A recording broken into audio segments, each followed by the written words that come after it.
ತಿರುಚಿಟ್ರಂಬಲಂ. ಓಂ ಶಿವಾ ತಿರುಚಿಟ್ರಂಬಲಂ. ಮನುಷ್ಯ ಭೂಮಿ ಮೇಲೆ ಜನ್ಮ ತಾಳಿದ್ದಾರೆ. ಅದು ಕರ್ಮ ಅಂತ ಹೇಳ್ತಾರೆ. ಹುಡ್ತಾರೆ ಕರ್ಮ ಮುಖಾಂತರ ಬರ್ತದೆ. ಆಲ್ರೆಡಿ ಇದೆಲ್ಲ ಡಿಸ್ಟನಿನಲ್ಲಿ ಎಲ್ಲ ರೆಕಾರ್ಡ್ ಆಗಿರುತ್ತೆ ಮನುಷ್ಯ. ಅದು ಹಾಗೆ ಕಂಟಿನ್ಯೂ ಆಗ್ತಾ ಹೋಗ್ತಾ ಇರುತ್ತೆ ನೆಕ್ಸ್ಟ್.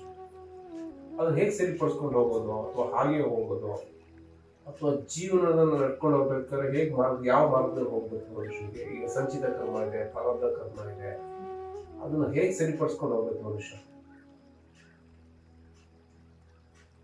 ಮನುಷ್ಯ ಸರಿಪಡಿಸ್ಲಿಕ್ಕೆ ಏನಿಲ್ಲ, ಸರಿಪಡಿಸ್ಲಿಕ್ಕೆ ಆಗುವುದೂ ಇಲ್ಲ. ಕರ್ಮಗಳೆಲ್ಲ ಒಂದೇ. ಅದಕ್ಕೆ ಹಲವಾರು ರೀತಿಯಲ್ಲಿ ಹೇಳಿದ್ದಾರೆ. ಅರ್ಥ ಆಯ್ತಲ್ಲ? 1000 ಕರ್ಮಗಳನ್ನು ಹೇಳಿದ್ದಾರೆ. ಎಲ್ಲ ಕರ್ಮಗಳು ಒಂದೇ ಕರ್ಮ. ಅರ್ಥ ಆಯ್ತಲ್ಲ? ಪ್ರಾರಬ್ಧ ಕರ್ಮ.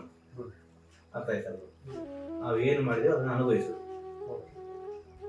ನಾವು ಏನು ತಪ್ಪು ಮಾಡಿದೇವೋ ಅದನ್ನು ಅನುಭವಿಸ್ತೇವೆ ಅಲ್ವಾ? ಅದೇ ಮನುಷ್ಯನ ಜೀವನ.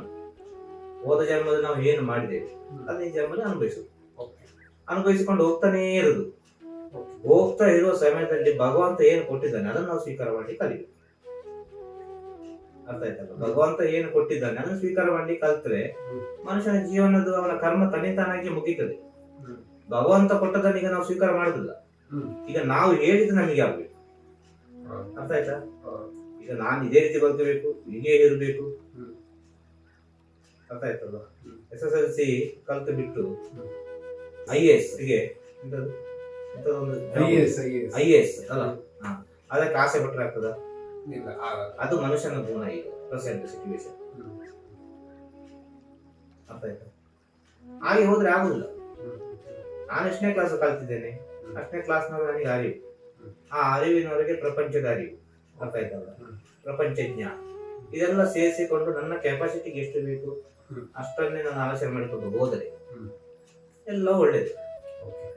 100 ರೂಪಾಯಿ ಇದ್ರೆ 100 ರೂಪಾಯಿ ಒಳಗಿನ ಆಲೋಚನೆ ಇರಬೇಕು. 1000 ರೂಪಾಯಿ ಇದ್ರೆ 1000 ರೂಪಾಯಿ ಒಳಗಿನ ಆಲೋಚನೆ ಇರಬೇಕು. ಆಲೋಚನೆಯಲ್ಲಿ ಉಳಿತಾಯ ಇರಬೇಕು.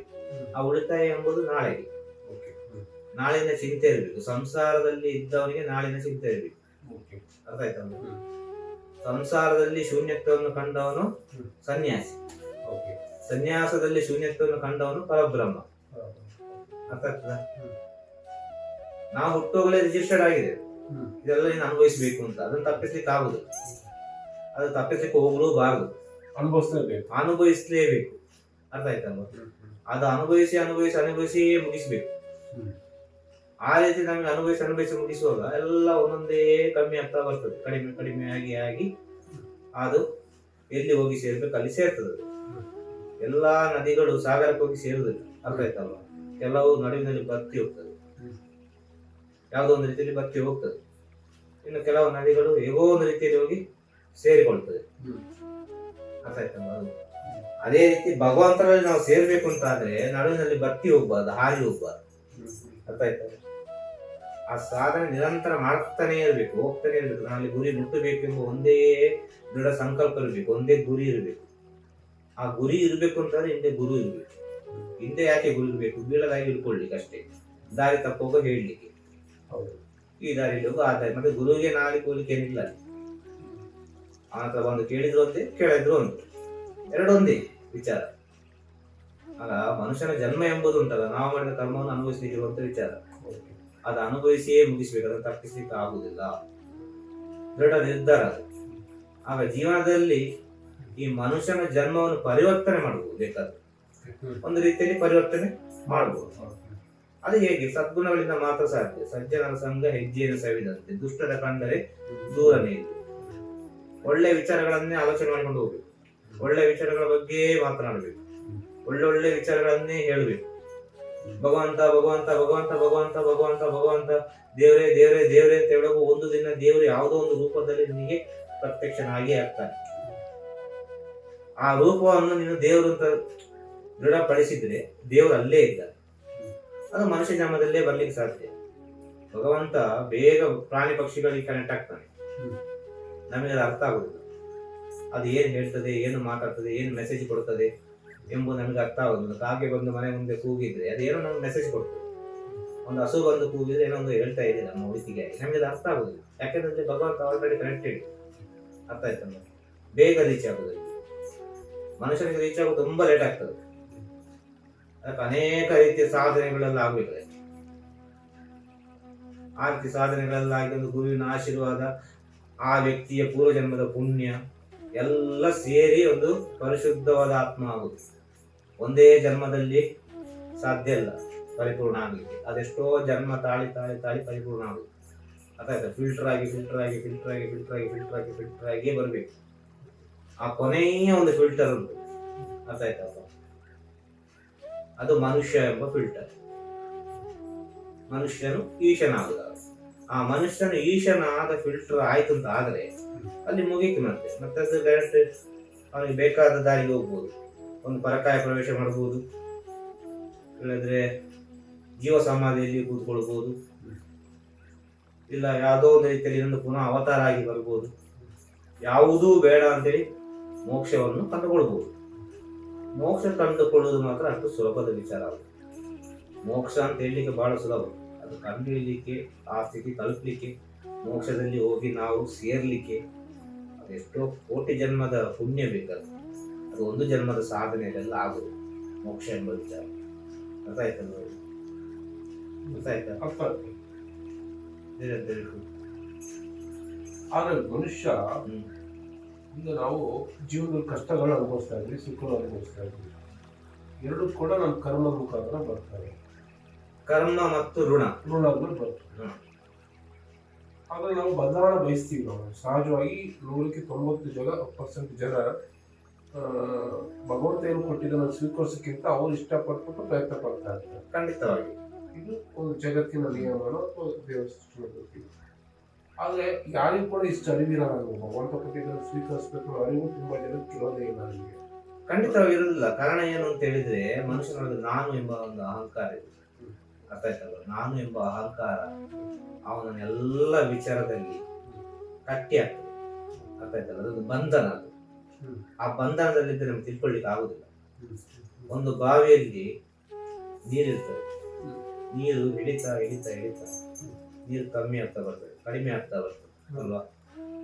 ಕಡಿಮೆ ಆಗಿ ಹೋಗಿ ಕೆಲವು ಬಾವಿಯಲ್ಲಿ ನೀರು ಬತ್ತಿ ಹೋಗ್ತದೆ, ಆರಿ ಹೋಗ್ತದೆ ನೀರು. ಆಗ ಯಾವುದೋ ಒಂದು ಬೇರೊಂದು ಕಡೆ ನೀರು ತರ್ತಾರೆ. ಇದು ಊರಿನ ಸೈಡ್, ಗ್ರಾಮದ ಸೈಡಲ್ಲಿ ಆಗ್ತದೆ. ನಮ್ಮ ಸಣ್ಣ ಜೀವನದಲ್ಲಿ ಬಾಲ್ಯದಲ್ಲಿ ನಡೆದ ಘಟನೆ. ಅರ್ಥ ಆಯ್ತಾ? ನಾವು ಇನ್ನೊಂದು ಕಡೆ ಹೋಗಿ ನೀರು ತರ್ತಾ ಇದ್ದೇವೆ. ನಮ್ಮ ಬಾವಿಯಲ್ಲಿ ನೀರು ಡ್ರೈ ಆಗ್ತದೆ, ಇನ್ನೊಂದು ಕಡೆ ಹೋಗಿ ನೀರು ತರ್ತಾ ಇದ್ದೇವೆ. ಆ ಡ್ರೈ ಆದ ಬಾವಿಯಲ್ಲಿ ಪುನಃ ನೀರು ಯಾವುದೋ ಒಂದು ರೀತಿಯಲ್ಲಿ ಪುನಃ ತುಂಬಿಕೊಳ್ತದೆ ಅಲ್ವಾ? ಅದು ಎಲ್ಲಿಂದ ತುಂಬಿಕೊಳ್ಳುದು ನೀರು? ಭೂಮಿಯ ಅಡಿಯಲ್ಲಿ ಬರುವ ಒಸರಿನಿಂದ ಅಲ್ವಾ? ಆಗ ಬಾವಿಯಲ್ಲಿ ನೀರು ಡ್ರೈ ಆಗಿದೆ ಹೊರತು ಭೂಮಿಯ ಒಳಗೆ ಇನ್ನೂ ನೀರು ಇದೆ ಅಲ್ವಾ? ಅದು ಯಾವುದೋ ಒಂದು ರೀತಿಯಲ್ಲಿ ಹೊಸರ ಮೂಲಕ ಬಂದು ಪುನಃ ತುಂಬಿಕೊಳ್ತದೆ ಅಲ್ವಾ? ಹಾಗೆ ಜ್ಞಾನ ಅಂತ ಹೇಳಿದ್ರೆ ಏನು ಅಂತ ಹೇಳಿದ್ರೆ, ಬಾವಿಯ ನೀರಿಲ್ಲ. ಅರ್ಥ ಆಯ್ತಾ? ನಾವು ಎಷ್ಟೋ ಹುಡುಕಿದ್ರು ಅದು ಒಳಗೆ ಹೋಗ್ತಾನೆ ಇರ್ತದೆ. ಕೊನೆಗೆ ಮಣ್ಣು ಸಿಗ್ತದೆ, ಡ್ರೈ ಆಗ್ತದೆ, ಅಲ್ಲಿಯೂ ಹುಡುಕಬೇಕು. ಅದರ ಒಳಗೆ ಹೋದ್ರೆ ಹೊಸರು ಸಿಗ್ತದಲ್ಲ, ಆ ಹೊಸರಿನ ಪರಿಚಯ ಯಾರಿಗೊಬ್ಬನಿಗೆ ಆಗ್ತದೋ ಅವನಿಗೆ ಜ್ಞಾನ ಪರಿಪೂರ್ಣ ಆಯ್ತು ಅಂತ ಅರ್ಥ. ಅರ್ಥ ಆಯ್ತಾ? ಇಲ್ಲದ ಪಕ್ಷದಲ್ಲಿ ಪ್ರಪಂಚದ ಜ್ಞಾನವನ್ನು ಹೇಳುದು. ಪ್ರತಿಯೊಬ್ಬರು ಹೇಳಿದ ವಿಚಾರ, ಯಾರೋ ಒಂದು ದೊಡ್ಡ ಮಹಾಜ್ಞಾನಿ ಈ ಪ್ರಪಂಚದ ಆದಿಗುರು ಹೇಳಿದ ವಿಚಾರವನ್ನು ಅನೇಕ ರೀತಿಯಲ್ಲಿ ವರ್ಣನೆ ಮಾಡಿ ಹೇಳಿದ್ದಾರೆ. ಅದು ಬಾವಿ ನೀರಿನಾಗಿ. ಅರ್ಥ ಆಯ್ತಲ್ಲ? ಎಷ್ಟು ಬೇಕಾದ್ರೆ ನಮ್ಗೆ ಸ್ವೀಕಾರ ಮಾಡ್ಬೋದು, ಅದನ್ನು ತೆಗೆದುಕೊಳ್ಬಹುದು ನೀರು. ಅದರಲ್ಲಿ ನೀರು ಖಾಲಿ ಆದ್ರೆ ಎಲ್ಲಿ ಹೋಗ್ಬೇಕು ನಾವು? ಹೊಸರಿನ ಮೂಲಕ್ಕೆ ಹೋಗ್ಬೇಕು. ಹೊಸರು ಎಲ್ಲಿಂದ ಬರ್ತದೆ ಅಂತ. ಆ ಹೊಸರಿನ ಮೂಲ ಯಾರಿಗೊಬ್ಬನಿಗೆ ತಿಳಿತದೋ ಅವನಿಗೆ ಜ್ಞಾನ ಆಯ್ತು ಅಂತ ಅರ್ಥ. ಅವನು ಯಾರ ಜ್ಞಾನ ನಾವು ಹುಡುಕುದಿಲ್ಲ. ಅವರು ರಾಮಕೃಷ್ಣ ಪರಮಹಂಸರು ಹಾಗೆ ಹೇಳಿದ್ದಾರೆ, ವಿವೇಕಾನಂದರು ಹೀಗೆ ಹೇಳಿದ್ದಾರೆ, ಸಿದ್ಧಾರೂಢರು ಹೀಗೆ ಹೇಳಿದ್ದಾರೆ, ರಮಣ ಮಹರ್ಷಿ ಹಾಗೆ ಹೇಳಿದ್ದಾರೆ, ಯೋಗಿರಾಮ್ ಸರತ್ಕುಮಾರ್ ಹೀಗೆ ಹೇಳಿದ್ದಾರೆ, ಶಿರಡಿ ಸಾಯಿಬಾಬಾ ಹೀಗೆ ಹೇಳಿದ್ದಾರೆ. ಎಲ್ಲರೂ ಅನೇಕ ರೀತಿಯ ಜ್ಞಾನ ಹೇಳಿದ್ದಾರೆ. ಅರ್ಥ ಆಯ್ತಲ್ವಾ? ಮೂಲ ಒಂದೇ. ಆ ಮೂಲವನ್ನು ಹುಡುಕಬೇಕು. ಆ ಮೂಲವನ್ನು ಹುಡುಕಿದ್ರೆ ಉಂಟಲ್ವಾ, ಆ ಹೊಸರನ್ನು ಹುಡುಕಿದ್ರೆ ಅವನೇ ಅಲ್ಲಿ ಸಾಯಿಬಾಬನಾಗ್ತಾನೆ, ಅವನೇ ಅಲ್ಲಿ ಸಿದ್ಧಾರೂಢನಾಗ್ತಾನೆ, ಅವನೇ ಅಲ್ಲಿ ಎಲ್ಲ ಗುರುಗಳಿಗೆ ಕನೆಕ್ಟಿವಿಟಿ ಆಗಿ ಆ ಗುರುಗಳೆಲ್ಲ ಚೈತನ್ಯ ಅವನಲ್ಲಿ ಇರ್ತದೆ. ಈ ಸ್ಥಿತಿಯನ್ನು ಅವಧೂತ ಸ್ಥಿತಿ ಅಂತ ಹೇಳುದು. ಅರ್ಥ ಆಯ್ತಾ? ಅವಧೂತ ಸ್ಥಿತಿ ಅಂತ ಹೇಳಿದ್ರೆ ಅದು ಮೂಲ. ಅದು ಯಾವ ರೀತಿ ಹೇಗೆ ಬೇಕಾದ್ರೂ ಪರಿವರ್ತನೆ ಆಗ್ತದೆ. ಅವರ ನಿತ್ಯ ಸ್ಥಳವೇ ಪುಣ್ಯಕ್ಷೇತ್ರ. ಅರ್ಥ ಆಯ್ತಲ್ಲ. ಅವರ ಒಂದು ಪಾದಕ್ಕೆ ತೀರ್ಥ ಹಾಕಿ ಒಂದು ನಮಸ್ಕಾರ ಮಾಡಿ ಆಶೀರ್ವಾದ ಪರಿಪೂರ್ಣವಾಗಿ ಶುದ್ಧ ಭಕ್ತಿ ಶರಣಾಗತಿ ತಗೊಂಡ್ರೆ ಅದು ಎಷ್ಟೋ ಜನ್ಮದಲ್ಲಿ ಗಂಗೆಯಲ್ಲಿ ಸ್ನಾನ ಮಾಡಿದ ಪುಣ್ಯ, ಅನೇಕ ಪುಣ್ಯ ಕ್ಷೇತ್ರ ತೀರ್ಥಗಳಿಗೆ ಸಮಾನ. ಅದು ಅವ್ರು ಕೂತ್ಕೊಂಡದ್ದೇ ದೇವಸ್ಥಾನ, ಅವ್ರು ಕೂತ್ಕೊಂಡದ್ದೇ ಪೀಠ. ಅರ್ಥ ಆಯ್ತಲ್ಲ. ಅವರಿಗೆ ಸಪರೇಟ್ ಆಗಿ ಒಂದು ಪೀಠ ಮಾಡಿ ಆ ಪೀಠದಲ್ಲಿ ಕೂತ್ಕೊಳ್ಳಿ ಅಂತ ಹೇಳುದಿಲ್ಲ. ಆ ಪೀಠ ನಾವು ಸ್ವೀಕಾರ ಮಾಡುವುದೂ ಇಲ್ಲ. ಅವಧೂತ ಸ್ಥಿತಿ ಅಂತ ಹೇಳಿದ್ರೆ ನಾಯಿ ಮುಟ್ಟಿದ ತಟ್ಟೆಯು ಚಿನ್ನದ ತಟ್ಟೆಯು ಎರಡು ಒಂದೇ ಆಗಿರ್ಬೇಕು ಅಂತ ಹೇಳಿದ್ದಾರೆ ಭಗವಾನ್ ನಿತ್ಯಾನಂದ. ನಾಯಿಗೆ ತಟ್ಟೆಯಲ್ಲಿ ಒಂದು ಊಟ ಕೊಡ್ತಾರೆ, ಅದೇ ತಟ್ಟೆಯಲ್ಲಿ ಅವಧೂತನಿಗೆ ಊಟ ಕೊಟ್ಟರು ಕೂಡ ಅವಧೂತ ಆದವನು ಸಂತೋಷದಲ್ಲಿ ಊಟ ಮಾಡ್ತಾರೆ. ಅರ್ಥ ಆಯ್ತಲ್ವ. ಅದೇ ಅವಧೂತನ ಕೈಯಲ್ಲಿ ಚಿನ್ನದ ತಟ್ಟೆಯಲ್ಲಿ ಊಟ ಕೊಟ್ಟರೆ ಅದನ್ನು ನಾವು ನಾಯಿಗೆ ಕೊಟ್ಟು ಅದರ ತಟ್ಟೆಯಲ್ಲಿ ಕೂಡ ಊಟ ಮಾಡ್ಲಿಕ್ಕೆ ಸಾಧ್ಯತೆ ಇದೆ.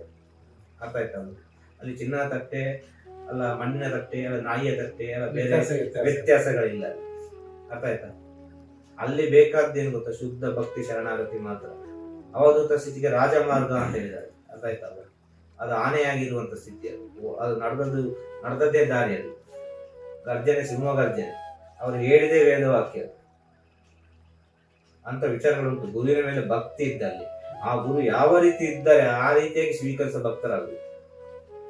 ಆ ರೀತಿ ಸ್ವೀಕರಿಸ ಭಕ್ತರಾದ್ರೆ ಅವ್ರಿಗೆ ಆ ಸ್ಥಿತಿ ತಲುಪ್ತದೆ. ಯಾಕೆ ಅಂತ ಹೇಳಿದ್ರೆ ಈ ಪ್ರಪಂಚ ಬೆಳಿಲಿಕ್ಕೆ ಕಾರಣ ಏನು ಅಂತ ಹೇಳಿದ್ರೆ ಒಂದು ಗುರು. ಆ ಗುರು ಎಲ್ಲ ವಿಚಾರವನ್ನು ಹೇಳಿಕೊಟ್ಟ. ಲೌಕಿಕಕ್ಕೆ ಬೇಕಾದ ವಿಚಾರವನ್ನು ಹೇಳಿಕೊಟ್ಟ, ಆಧ್ಯಾತ್ಮಿಕಕ್ಕೆ ಬೇಕಾದ ವಿಚಾರವನ್ನು ಹೇಳಿಕೊಟ್ಟ, ಸಂಸಾರದಲ್ಲಿ ಹೇಗಿರ್ಬೇಕು ಅಂತ ಹೇಳಿಕೊಟ್ಟ, ಸನ್ಯಾಸದಲ್ಲಿ ಹೇಗಿರ್ಬೇಕು ಅಂತ ಹೇಳಿಕೊಟ್ಟ, ಎಲ್ಲ ವಿಚಾರವನ್ನು ಹೇಳಿಕೊಟ್ಟ ಒಂದು ಗುರು. ಆ ಗುರುವಿಗೆ ಆದಿ ಗುರು ಅಂತ ಹೇಳಿದೆ. ಅವನಿಗೆ ರೂಪ ಇಲ್ಲ. ಯಾಕೆ ಅಂತ ಹೇಳಿದ್ರೆ ಮನುಷ್ಯ ಕಣ್ಮರೆ ಆಗ್ಬೋದು, ಒಂದು ವ್ಯಕ್ತಿ ಈ ದೇಹ ಕಣ್ಮರೆ ಆಗ್ಬೋದು, ಆದ್ರೆ ಅವನು ಆಡಿದ ಮಾತುಗಳೆಲ್ಲ ಕಣ್ಮರೆ ಆಗಲಿಕ್ಕೆ ಸಾಧ್ಯ ಇಲ್ಲ. ಅದು ಪ್ರಕೃತಿಯಲ್ಲಿ ಕೆಲಸ ಮಾಡ್ತಾನೇ ಇರ್ತದೆ, ಒಂದಲ್ಲ ಒಂದು ರೀತಿಯಲ್ಲಿ ಕೆಲಸ ಮಾಡ್ತಾನೆ ಇರ್ತದೆ. ಅದು ಪುನಃ ಪುನಃ ಒಂದೊಂದು ಹೊಸ ಹೊಸ ಮನುಷ್ಯರನ್ನು, ಹೊಸ ಹೊಸ ಚೈತನ್ಯವನ್ನು ಸೃಷ್ಟಿ ಮಾಡ್ತಾನೆ ಇರ್ತದೆ. ಈ ಶಬ್ದಕ್ಕೆ ಅಷ್ಟು ವ್ಯಾಲ್ಯೂ, ಅಷ್ಟು ವೇಟು ಶಬ್ದ ಅಂತ ಹೇಳಿ. ಅದ ಕಾರಣ ಆಡುವ ಮಾತುಗಳೆಲ್ಲ ಒಳ್ಳೆದನ್ನೇ ಆಡ್ಬೇಕು. ಆಯ್ತಾಯ್ತಲ್ವ ಒಂದು ವಿಚಾರ. ಆಗ ಮನುಷ್ಯ ಇಷ್ಟೆಲ್ಲ ಮಾಡ್ಲಿಕ್ಕೆ ಕಾರಣ ಯಾರು? ಒಂದು ಗುರು. ಇವತ್ತು ವಿಜ್ಞಾನ ಬೆಳೀಲಿಕ್ಕೆ ಎಲ್ಲ ಕಾರಣ ಗುರುವೇ. ಆಗ ಗುರು ಆದವರು ಯಾವತ್ತು ಗುರು ಆಗಲಿಕ್ಕೆ ಇಷ್ಟಪಡುವುದಿಲ್ಲ. ಅರ್ಥಾತ್ ಗುರು ಆದವರು ಯಾವತ್ತು ಗುರು ಆಗಲಿಕ್ಕೆ ಇಷ್ಟಪಡುವುದಿಲ್ಲ. ಅವರು ಶಿಷ್ಯರಾಗಿ ಇರ್ಲಿಕ್ಕೆ ಇಷ್ಟಪಡ್ತಾರೆ ಗುರು ಆದವರು. ಯಾಕೆ ಗೊತ್ತಾ? ಆ ಗುರು ಪರಂಪರೆ ಬೆಳೀತದ. ಒಂದು ನನ್ನ ಗುರು ಅವರು, ಅವರ ಸೇವೆ ಮಾಡಬೇಕು ನಾನು ಎಂಬ ಉದ್ದೇಶದಿಂದ ಆ ಗುರು ಏನೆಲ್ಲ ಮಾಡಿ ನಿಲ್ಲಿಸಿದ್ದಾರೆ ಅಲ್ಲಿಂದ ಪುನಃ ಅವರು ಪ್ರಾರಂಭ ಮಾಡ್ತಾರೆ ವಿಚಾರ. ಗುರು ಒಂದು ಅವರ ಜೀವನದಲ್ಲಿ ಅರ್ಧ ವರ್ಷ ಮುಗಿಸಿದ್ದಾರೆ, ಅರ್ಧ ಕೆಲಸ ಆಗಿದೆ, ಇನ್ನು ಅರ್ಧ ಕೆಲಸ ಆಗಬೇಕು ಅಂತ ಶಿಷ್ಯ ಅದನ್ನು ಕಂಟಿನ್ಯೂ ಮಾಡ್ತಾರೆ. ಆಗ ಅವನು ಶಿಷ್ಯನಾಗಿ ಕೆಲಸ ಮಾಡೋದು, ಗುರುವಾಗಿ ಕೆಲಸ ಮಾಡೋದಲ್ಲ. ಈ ಪ್ರಪಂಚದಲ್ಲಿ ಗುರು ಪರಂಪರೆ ಬೆಳಲಿಕ್ಕೆ ಕಾರಣ ಏನು ಗೊತ್ತುಂಟ? ಶಿಷ್ಯ ಪರಂಪರೆ ಇರುವ ಕಾರಣ. ಈ ಶಿಷ್ಯ ಪರಂಪರೆ ಇಲ್ಲದಿದ್ರೆ ಗುರು ಪರಂಪರೆ ಎಂಬ ಮೂಲ ಗುರು ಒಬ್ಬರೇ ಆಗಿರ್ತಾರೆ. ಅವರ ಕೆಲಸವನ್ನು ಎಲ್ಲರೂ ಮಾಡ್ತಾ ಇರೋದು ಪ್ರಪಂಚದಲ್ಲಿ.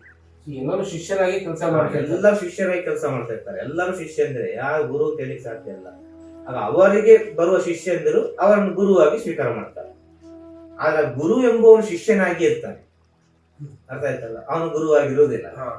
ಆದ ಕಾರಣ ಗುರುವಿನ ಕೆಲಸ ಮಾಡ್ಲಿಕ್ಕೆ ಆಗ್ತದೆ, ಗುರುವಿನ ಸೇವೆ ಮಾಡ್ಲಿಕ್ಕೆ ಆಗ್ತದೆ, ಗುರುವಿನ ಎಲ್ಲಾ ವಿಚಾರಗಳನ್ನು ಮುಂದುವರಿಸಿಕೊಂಡು ಹೋಗ್ಲಿಕ್ಕೆ ಆಗ್ತದೆ. ಅವನು ಗುರುವಾಗಿ ಇದ್ರೆ ಅವನಿಗೆ ಅವಶ್ಯಕತೆ ಇಲ್ಲ, ಅದು ಮಾಡೋ ಅವಶ್ಯಕತೆ ಇಲ್ಲ.